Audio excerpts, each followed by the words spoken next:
pourquoi les gens deviennent chrétiens en fait. Enfin, vous voyez pourquoi est-ce qu'on prend ce type de décision? Pourquoi est-ce qu'un jour on dit je vais me faire baptiser, je vais passer par les eaux du baptême, je vais témoigner devant tout le monde pour dire que je marche à la suite du Christ? Et pire que ça, j'ai envie de dire, pourquoi est-ce que les gens restent chrétiens? Vous savez, genre, ils persévèrent là-dedans alors que c'est peut-être difficile avec les challenges, avec les défis, avec le monde qui tourne pas rond. Pourquoi est-ce qu'on reste chrétien? Je suis trop contente aujourd'hui qu'on ait pu entendre Anaïs nous partager ce témoignage qui nous montre que ça vaut le coup de devenir chrétien. Et ce que j'apprécie encore plus, c'est que Anaïs, son témoignage, il n'est pas déconnecté.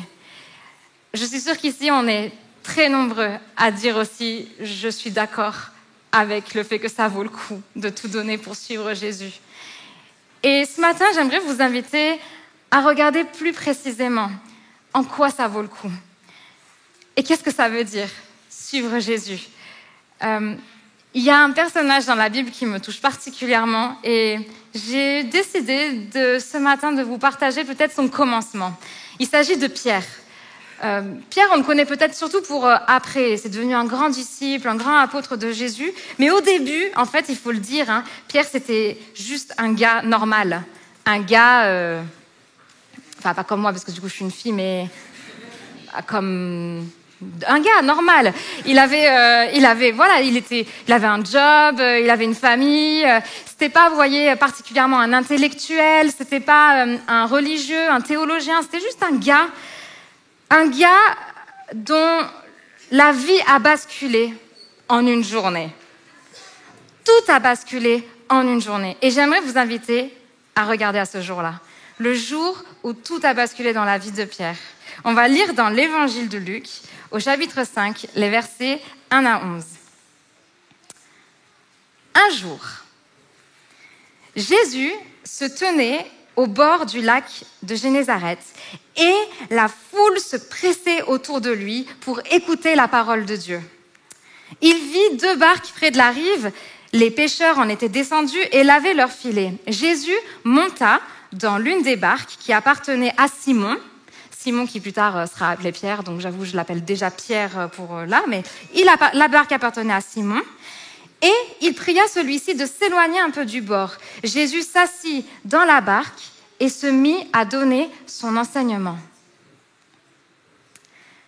Quand il eut fini de parler, il dit à Simon, « Avance plus loin, là où l'eau est profonde. Puis toi et tes compagnons, jetez vos filets pour pêcher. » Simon lui répondit, « Maître, nous avons peiné toute la nuit sans rien prendre.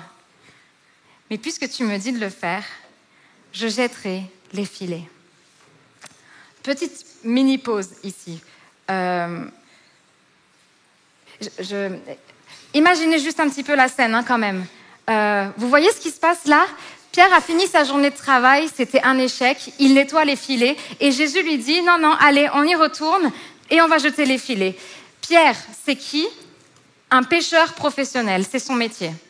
Jésus, c'est qui ? Voilà, c'est un charpentier. C'est très gênant quand même ce moment. Pourquoi un charpentier va donner des conseils de pêche à un pêcheur professionnel qui sait en plus que le conseil de Jésus, vous peut-être que vous ne savez pas, mais il est un peu nul. Parce que personne va pêcher en pleine journée en eau profonde. Jésus, là, ce qu'il dit, c'est vraiment genre, il n'y a rien qui va. Non, mais c'est pour que vous compreniez le décalage. Sauf que Pierre, il fait un truc bizarre. Il dit, puisque tu me dis de le faire, je jetterai les filets. Alors, lui et ses compagnons jettent les filets et prirent une si grande quantité de poissons que leurs filets commençaient à se déchirer. Ils firent alors signe à leurs compagnons qui étaient sur l'autre rive, sur l'autre barque, de venir les aider. Ceux-ci vinrent et ensemble, ils remplirent 2 barques de tant de poissons qu'elles s'enfonçaient dans l'eau. Quand Simon-Pierre vit cela, il tomba aux genoux de Jésus et il dit « Éloigne-toi de moi, Seigneur, car je suis un homme pécheur. » Simon, comme tous ceux qui étaient avec lui, étaient en effet dans la crainte à cause de la grande quantité de poissons qu'ils avaient pris. Il en était de même pour les associés de Simon, Jacques et Jean, les fils de Zébédée. Mais Jésus dit à Simon, « N'aie pas peur.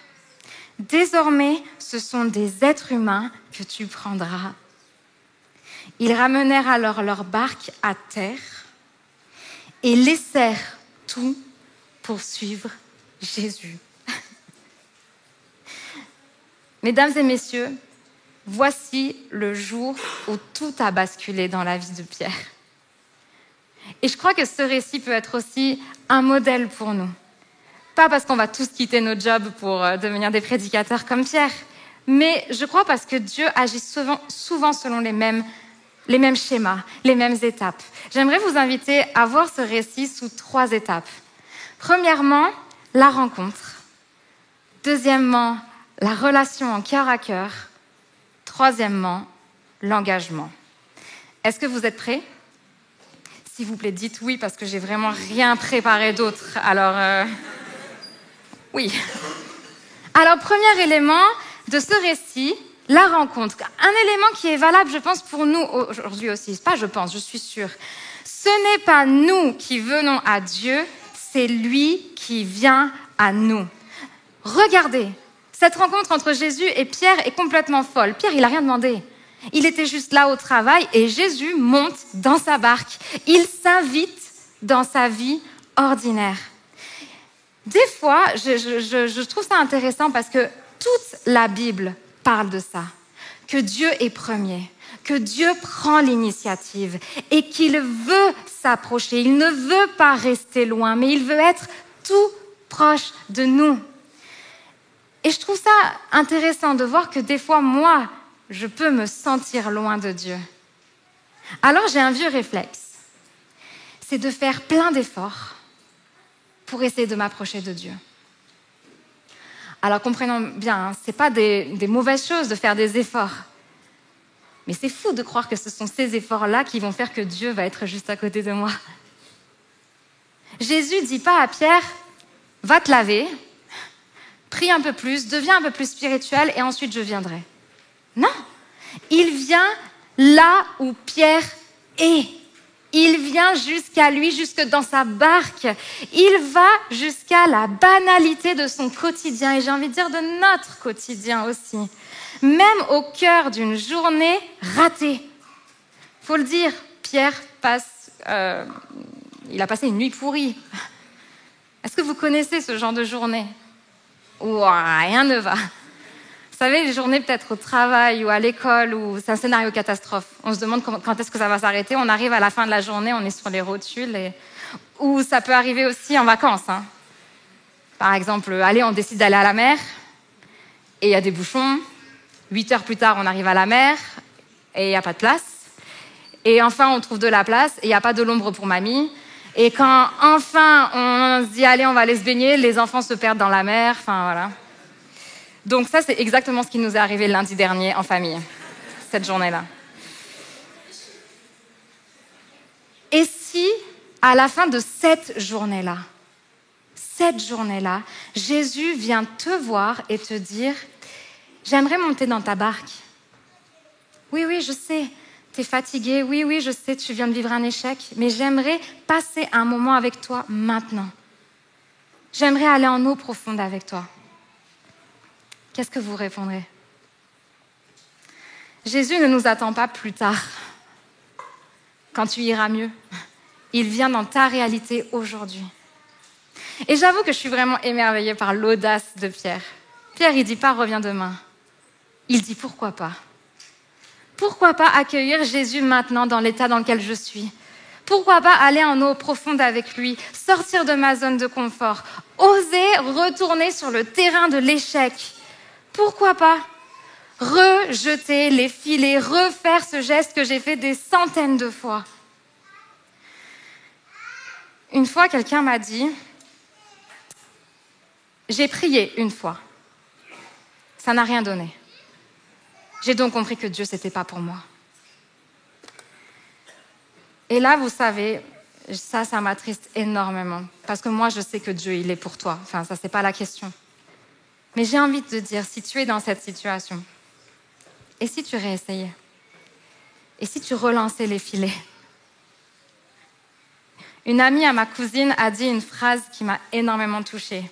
Cette amie, elle était chrétienne, mais à l'âge de 20 ans, elle a vécu des épreuves vraiment difficiles, mais vraiment très difficiles. Alors elle a choisi de s'éloigner de Dieu, de vivre une vie sans Dieu. 10 ans plus tard, cette amie redécouvre le Seigneur d'une manière miraculeuse. C'est un véritable sujet de joie et un véritable miracle. Elle-même n'en revenait pas et elle a dit cette phrase à ma cousine. Je suis tellement heureuse d'avoir retrouvé le Seigneur. Je n'arrive pas à croire que je me suis privée de la présence de Dieu pendant 10 ans.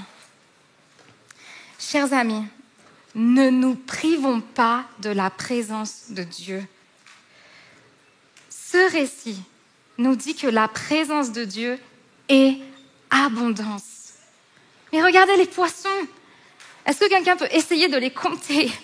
Il y en a tellement. Et en plus, on pourrait se dire, si Jésus voulait montrer qu'il a envie de faire quelque chose de bien, il aurait pu donner 30 poissons. Passer de 0 à 30, c'est déjà bien, non? Allez, il aurait pu juste faire que le filet soit un peu lourd à tirer. Ou une barque, ça suffit. Mais non, on dirait que pour Jésus, ça ne suffit pas. Jésus est généreux. Dans sa présence, la grâce surabonde, ça déborde. Dieu ne veut pas te donner une miette de lui. Il veut te combler d'une manière que tu ne peux pas imaginer ni même comprendre. Et je ne sais pas ce que tu cherches, quel est le nom de ton vide. Mais il y a une chose dont je suis certaine, c'est qu'il n'y a qu'en Jésus que le vide peut devenir plein. Il n'y a qu'en Jésus qu'on peut trouver l'amour, la joie, la paix pleine, parfaite, jusqu'à en déborder, jusqu'à ce que ça se voie et qu'on dise « Mais pourquoi tu es si heureux ?» C'est pas moi, c'est... Jésus vient à ta rencontre, dans la banalité de ton quotidien, pour t'offrir sa présence riche et pleine. C'était une première étape. Maintenant, je vous invite à passer à la deuxième étape. Ce miracle-là, cette pêche miraculeuse, elle va déclencher une prise de conscience chez Pierre. Pierre va avoir une révélation. Il va comprendre qui il est et qui est le monsieur qui est dans la barque là avec lui. Comme si ses yeux s'ouvraient. D'abord, face au miracle, Pierre réalise qu'il est pécheur. Et là, pas pécheur de poissons, hein. Pécheur au sens de quelqu'un qui a fait le mal, quelqu'un qui a commis des fautes, quelqu'un qui n'est pas parfait. Je ne sais pas si ça vous est déjà arrivé de recevoir un très grand cadeau. Grand cadeau, qui a de la valeur. Imaginez là, encore plus grand que ça, ce que vous pensez. Encore plus grand. Ça peut nous mettre un peu mal à l'aise, non, au bout d'un moment. De dire, mais je suis qui, moi, pour recevoir ce cadeau-là? J'ai rien fait, je ne l'ai pas mérité. Ou alors on va chercher à lui rendre le cadeau. Ah, tu m'as fait ça, je vais te le rendre. Pierre, ici, fait l'expérience de la grâce. Il n'a rien fait pour mériter tout ça. Et là, il comprend tout le mal qu'il a fait. Puis, face au miracle, Pierre réalise que Jésus n'est pas seulement un maître, mais qu'il est Seigneur. Pierre regarde les poissons. Il regarde Jésus. Et puis, il regarde les poissons. Et puis, il regarde Jésus. Et là, il se dit, mais j'ai jamais vu ça de ma vie. Ce qui se passe là est unique. Cet homme qui est dans ma barque n'est pas juste un enseignant, une célébrité que les foules pressent. Ce n'est pas juste un grand guérisseur. Qui a autorité sur la mer de cette façon? N'est-ce pas Dieu lui-même? Pierre fait l'expérience de l'indignité face à la grâce, de la honte face à la gloire, un petit peu comme ce qu'Anaïs nous disait en fait dans son témoignage. Pierre se rend compte qu'il n'est pas digne de se tenir juste dans la même barque que Jésus. Pierre se reconnaît pécheur face au Seigneur. Et cette révélation va provoquer une réaction chez Pierre qui, à mon sens, est un exemple pour nous. Pierre se jette aux pieds de Jésus. Voilà un exemple d'humilité. Parce que Pierre sait qui il est, parce qu'il sait qui est Jésus, il se met au bon niveau. Pierre n'est pas au-dessus de Jésus, il n'est même pas au même niveau que Jésus. Sa juste place, parce qu'il est pécheur, parce qu'il est Seigneur, c'est au pied de Jésus. Je crois que le principal problème que nous avons, c'est l'orgueil. L'orgueil dans notre cœur qui fait qu'on ne peut pas se mettre au pied de Jésus quand on fait ce constat-là. Pourtant, l'orgueil peut nous tenir éloignés de Dieu, alors que l'humilité peut nous transformer. Imaginez si après ce miracle, Pierre avait dit « Wouhou, je suis trop fort, j'ai pêché tous ces poissons !» Et ça aurait été scandaleux, non? Jésus, il aurait été là à côté, genre... Bref. Et imaginez s'il avait dit « Ah, Jésus, merci beaucoup pour le conseil, je le referai la prochaine fois, j'aurai plein de poissons. » Mais c'est de l'aveuglement. Pierre reconnaît son indignité et je pense qu'en eau profonde, nous aussi, on peut se rendre compte de la noirceur de notre cœur, des choses pas si belles que j'ai pensées, que j'ai faites, que j'ai dites. En eau profonde, je peux choisir de rester cachée, honteuse, ou je peux choisir de rester fière, à essayer de réparer mes erreurs toute seule. En eau profonde, je peux me priver de la grâce de Dieu en refusant de m'humilier devant lui, en refusant de déclarer « Je suis pécheur, tu es Seigneur ». Pierre s'humilie devant Jésus. Et qu'est-ce que dit Jésus? Vous avez déjà oublié? N'aie pas peur. Les amis, je peux vous assurer d'une chose, c'est difficile de s'humilier devant Jésus, c'est difficile de reconnaître que quelqu'un d'autre est plus grand que soi, c'est difficile de se rendre vulnérable, mais nous pouvons être assurés de cette chose, c'est que quand on s'humilie devant Dieu, il nous dit « n'aie pas peur ». Jésus nous invite à une relation sincère, pas de faux semblants, pas de masques. Il ne veut pas nous prendre pour quelqu'un d'autre, il veut notre cœur. Mais l'humiliation de Pierre ici n'est pas la fin de cette histoire, puisque Jésus va le relever, va juste lui dire « Désormais, tu seras pécheur d'hommes, tu prendras des êtres humains. » Jésus va prendre cet homme humilié au sol et il va changer son identité. Tu n'es plus Pierre, pêcheur de poissons. Tu es Pierre, pêcheur d'hommes. Grâce à ce geste d'humiliation, parce que Pierre reconnaît qui il est, parce que nous reconnaissons qui nous sommes, c'est le moyen pour Dieu de nous tirer de notre ordinaire pour nous amener vers l'extraordinaire. C'est le seul moyen. C'est en reconnaissant que Seigneur est Seigneur qu'il peut nous tirer de l'ordinaire pour nous amener vers l'extraordinaire, vers la mission incroyable à laquelle Pierre va être appelé. Et entre nous, c'est ce qui va se passer. Pierre, à peine 3 ans plus tard, après moultes aventures, il va lui-même se retrouver devant une foule de 3000 personnes et c'est lui qui va prêcher la parole de Dieu. Ce Pierre-là, ce gars ordinaire, qui a su reconnaître que Jésus était son Seigneur. Ça nous amène au 3e pas. Le Seigneur nous invite à passer de la relation sincère à l'engagement, à marcher à sa suite. Dans ce récit-là, je ne sais pas si vous avez remarqué, mais l'engagement, il est radical. Hein. Ils quittent tout. Ils laissent leur barque, leur job, leur gagne-pain, leur sécurité, leur routine. Ils laissent même les poissons. Les poissons, ils sont là, mais ils les laissent. Ils laissent leur richesse, ils laissent la bénédiction. Pourquoi? Pour suivre Jésus. Je trouve ça juste remarquable de voir que là, Pierre vient de vivre le moment le plus bouleversant de sa vie, mais lui, il n'a pas les yeux fixés sur la bénédiction. Il a les yeux fixés sur Jésus. Il ne se dit pas « Ouah, pétard, plein de poissons, ça va me rendre riche, ça va faire le salaire d'un mois. » Non, il préfère laisser tout ça pour suivre Jésus. Pierre préfère tout quitter, vivre dans l'instabilité, dans la simplicité, dans l'inconnu, pour vivre avec cet homme qui peut faire l'impossible, cet homme qui peut donner un sens à son existence. je me suis demandé quelque chose. Est-ce que Pierre aurait pu faire les deux? Prendre les poissons et suivre Jésus? Et je ne crois pas, en fait.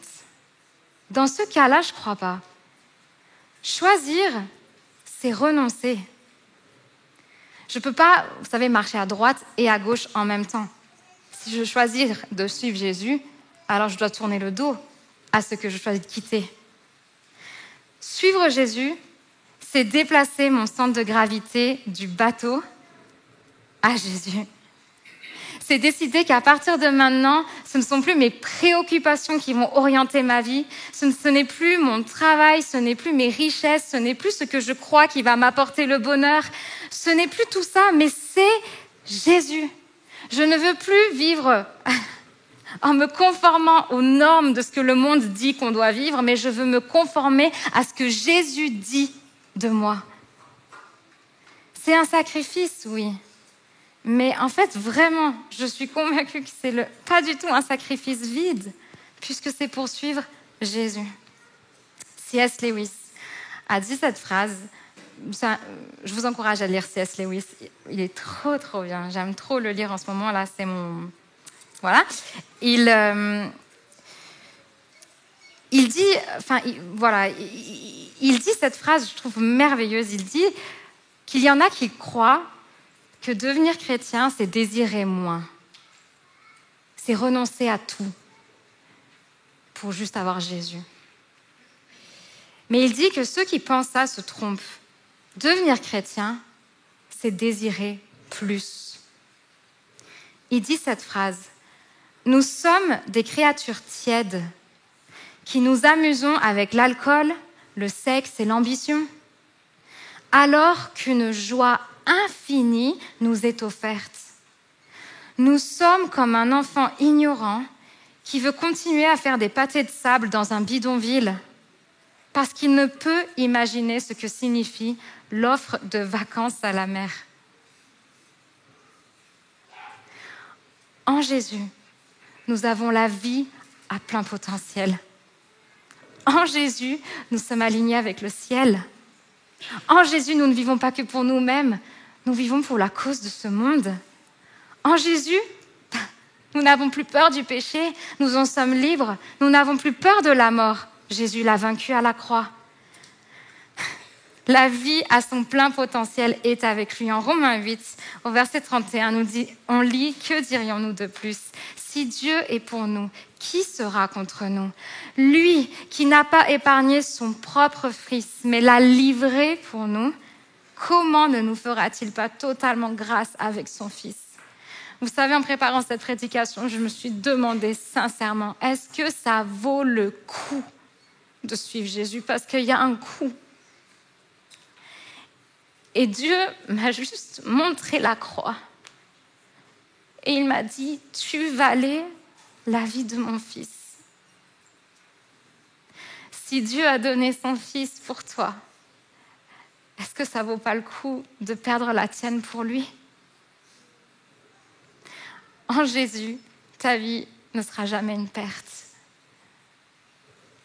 Ce n'est plus moi qui vis, c'est Christ qui vit en moi. La mort m'est un gain et vivre avec Christ, c'est juste encore plus. Chers amis, j'aimerais vous demander aujourd'hui, ce matin, où en êtes-vous dans cette marche avec Jésus? Est-ce que vous avez besoin peut-être de rencontrer Jésus ou de le rencontrer pour une première fois? Est-ce que vous avez besoin de lui dire « Bienvenue dans ma barque » ? Est-ce que vous avez besoin d'entrer dans une intimité plus profonde avec le Seigneur pour passer de l'ordinaire à l'extraordinaire? Est-ce que le Seigneur vous appelle à vous mettre à genoux devant lui? Est-ce qu'il vous appelle à lâcher vos filets pour entrer dans l'extraordinaire? Êtes-vous prêt à marcher à sa suite et à tout lui donner? À tout lui confier? Ce que vous avez de meilleur comme ce que vous avez de pire. J'aimerais vous inviter maintenant à juste prendre un temps de silence pour que chacun puisse dans son cœur méditer les paroles qu'on vient d'entendre. prenons ce temps et laissons le Saint-Esprit nous parler à nos cœurs.